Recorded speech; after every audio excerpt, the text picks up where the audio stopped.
obviously یہ سوالات جو ہیں عدم برداشت کے حوالے سے یہ کوئی نئے نہیں ہیں. ہم آپ نے بھی ذکر کیا, امبر صاحبہ نے بھی کیا, ہم کب سے یہ سوال اٹھا رہے ہیں, اس پہ ڈسکشن کریں. پر سر اب تو یہ لگتا ہے کہ اگر خطے میں نظر دوڑائیں تو پاکستان شاید واحد ملک نہیں ہے جہاں یہ مسئلہ ہے. ادھر ادھر جب دیکھتے ہیں تو وہاں بھی ہمیں اس طرح کے مسائل نظر آتے ہیں. پھر اگر ہم خطے سے باہر کی طرف دیکھیں تو بھی نظر آتے ہیں. پہلے اگر جیسے آپ نے ذکر کیا ہم کہ ریاست کی طرف سے یہ عدم برداشت نظر آتی ہے اور پھر وہ نیچے جاتی ہے, تو اب ادھر ادھر دیکھیں تو لگتا ہے کہ عدم برداشت یہ تو باٹمز اپ فینومینن بھی ہو گیا ہے معاشروں میں, نہ صرف ہمارے بٹ اور ممالک میں بھی. جی بالکل ہو گیا ہے, اور خاص طور پر جو ہمارا خطہ ہے وہ اس کا سب سے زیادہ شکار ہے. اور میں تو بہت, جیسے میں نے پہلے آپ کو مثال دی, میں نے اس پہ حیرت کا اظہار کیا اس کنفیوژن کا, کہ اب میں آپ کو بتاؤں کہ بھارت میں اس وقت جو مذہبی اقلیتوں کی طرف ان کا رویہ ہے اور وہ پھیلا دیے, لیکن دیکھیے وہ بھی ہوا ایسے ہی کہ جو جن سنگھ کا RSS کا پورا نظریہ تھا وہ پہلے اس کی ایک پولیٹیکل شکل میں وہ بھارتیہ جنتا پارٹی, پھر بھارتیہ جنتا پارٹی آہستہ آہستہ بڑھتے بڑھتے نریندر مودی اور یوگی آدتیہ ناتھ تک پہنچی, اور پھر اس کے نتیجے میں آپ یہ دیکھیں کہ مسلمانوں کے ساتھ اور جو دیگر مسیحی یا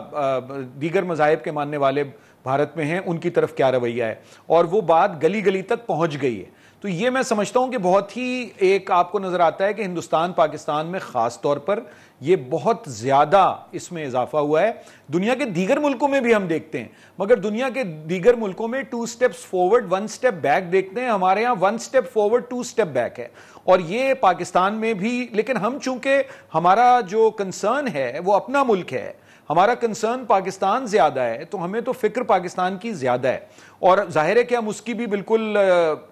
یعنی مذمت کرتے ہیں جو بھارت میں ہو رہا ہے. مگر ایک اور بات آپ دلچسپ دیکھیں کہ جب ساجد جاوید یا رشی سناک صاحب جو ہیں وہ برطانیہ کے وزیر اعظم بننے کی دوڑ میں شامل ہوتے ہیں تو ہندوستان پاکستان دونوں جگہ لوگ بڑی خوشیاں مناتے ہیں. اور کیا یہ پاکستان میں ممکن ہے کہ پاکستان کا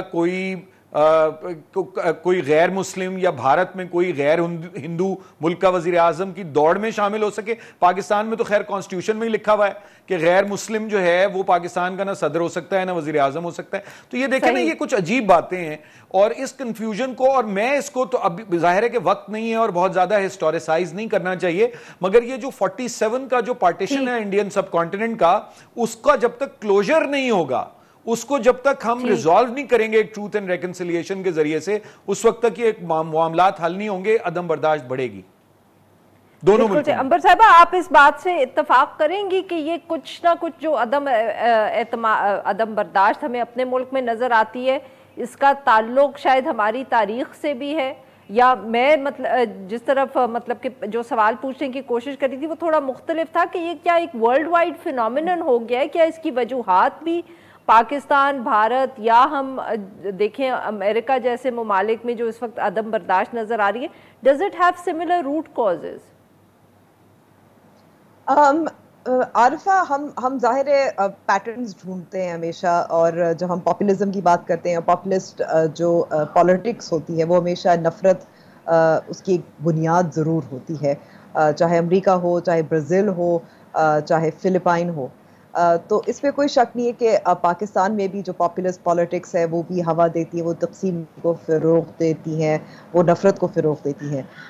اور ہمیں بار بار دیکھا ہے کہ انتخابات ان بائی الیکشنز کے علاوہ جس میں بہت زیادہ تو نہیں ہوا تھا, لیکن کہیں نہ کہیں تصادم, جھڑپیں وغیرہ وغیرہ رہتی ہیں, اور اس میں زیادہ تفصیل سے نہیں جاؤں گی کیونکہ مجھے پتہ ہے آپ سارا سال سیاست پہ ہی پروگرام کرتی ہیں.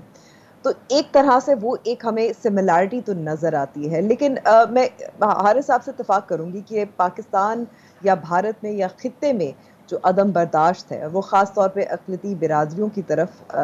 جو ہمارا رویہ ہے وہ پرانا معاملہ ہے, اور اس کی جڑیں کہیں اور ہیں. وہ ہمارے اپنے سوشل کلچرل کانٹیکسٹ, تاریخ, اس میں ظاہر ہے پارٹیشن, انڈیپینڈنس, اور اس سے قبل جو کچھ ہوا, اور جو تشدد, اب ہم تشدد کی بات کرتے ہیں, جو پارٹیشن کے دوران اور انڈیپینڈنس کے دوران جو تشدد ہوا تھا, ظاہر ہے اس کی روٹس وہیں ہمیں نظر آتی ہیں. ہم نے یہ دیکھا ہے کہ اب بھی اور تب اور 75 سال تو گزر چکے ہیں کہ مذہب کو استعمال کیا جاتا ہے سیاست میں، اس کا غلط استعمال ہوتا ہے اور بار بار ہوتا ہے. تو اس میں تو کوئی شک نہیں ہے. جی ناظرین، یہاں پہ لیں گے ہم ایک چھوٹا سا بریک. سے واپس آئیں گے تو ہم اپنے مہمانوں سے بات کریں گے about the way forward. Stay with us.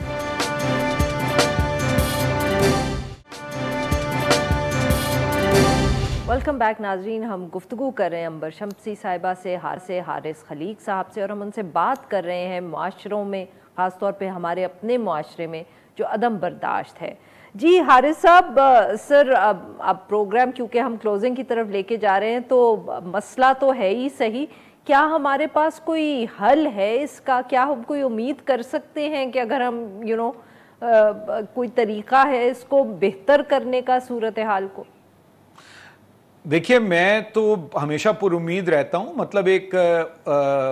اداسی ضرور ہوتی ہے مگر مایوسی نہیں ہونی چاہیے. پاکستان آگے بڑھ رہا ہے اور یہ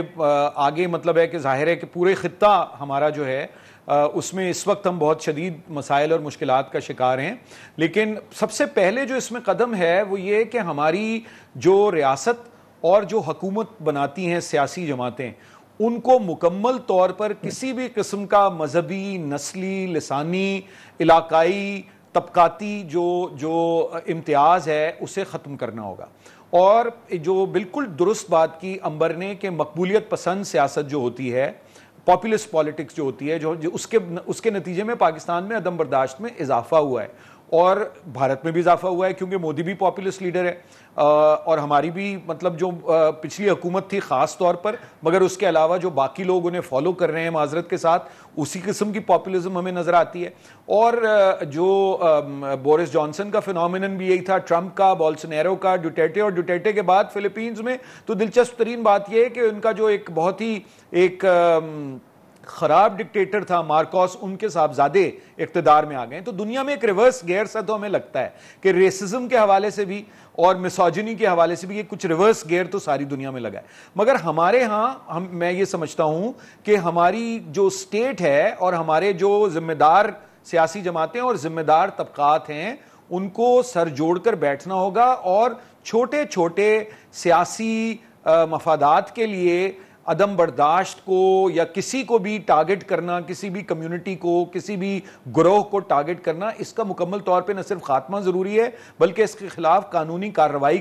کی جانا، تادیبی کارروائی کی جانا بھی بہت ضروری ہے. یہ پہلا سٹیپ ہے. اور دوسرے سٹیپ میں ہمیں اپنا نصاب درست کرنا ہے. ہمیں اپنا نصاب درست کرنا ہے، اور جسے ہم میٹا میسیجز کہتے ہیں، جو ہم میڈیا کے ذریعے سے لوگوں کی ذہن سازی کرتے ہیں، اس میں بہت محتاط ہونے کی اور کیئرفل ہونے کی ضرورت ہے.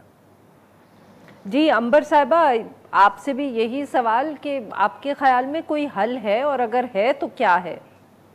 یا بہتری لانے کے لیے کیا طریقہ ہے؟ میرے خیال میں کہ حارث صاحب نے تو تمام جن شعبوں میں آپ بہتری کی طرف لا سکتے، جن کو جس طرح سے لا سکتے ہیں، کون سے ایکٹرز ہیں، کردار ہیں، کس کا کیا کرنا ہے، انہوں نے ایک تفصیل سے بتا تو دیا ہے. اس سے زیادہ میں اضافہ تو نہیں کر سکتی یا نئی چیز تو نہیں بتا سکتی کیونکہ یہ سب ہمیں معلوم ہے. لیکن یہ ضرور میں کہہ سکتی ہوں کہ چھوٹی چھوٹی وکٹریز بھی ہوتی ہیں. ابھی حال ہی میں ہم نے دیکھا ہے کہ اگر مثال کے طور پر ایک ڈسکریمنیشن ہوتی تھی امپلائمنٹ کے حوالے سے، ملازمت کے حوالے سے،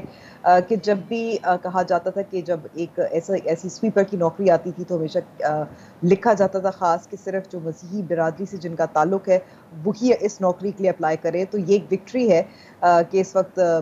حکومت، میرے خیال میں حکومت پنجاب اور national commission of human rights جو ہے، انہوں نے مل کر اس کا خاتمہ کیا ہے، اس کو یقینی بنایا کہ اس قسم کی ڈسکریمنیٹری پوسٹ نہ ہو. یہ چھوٹی وکٹریز ہوتی ہیں. نصاب کے حوالے سے جو ہم بات کرتے ہیں تو اس میں جو گزشتہ حکومت تھی، سنگل نیشنل کریکولم میں کچھ اچھی باتیں بھی تھی، کچھ مسائل بھی تھے. وہ کس حد تک اس کو درست کیا جا سکتا ہے، بہت جد و جہد ہے لوگوں کی، بہت سول رائٹس اور سول سوسائٹی کی ہے. وہاں ہم نے بہتری اس حد تک نہیں دیکھی جتنی ہونی چاہیے. یہ میں دیکھ رہی ہوں ضرور کہ جو ہمارے تمام جو وزرائے اعظم ہیں، جو جتنے پاپولسٹ ہوں، وہ ضرور ہمیشہ کرسمس ہو یا جو ہندو جو ان کے دن ہوتے ہیں،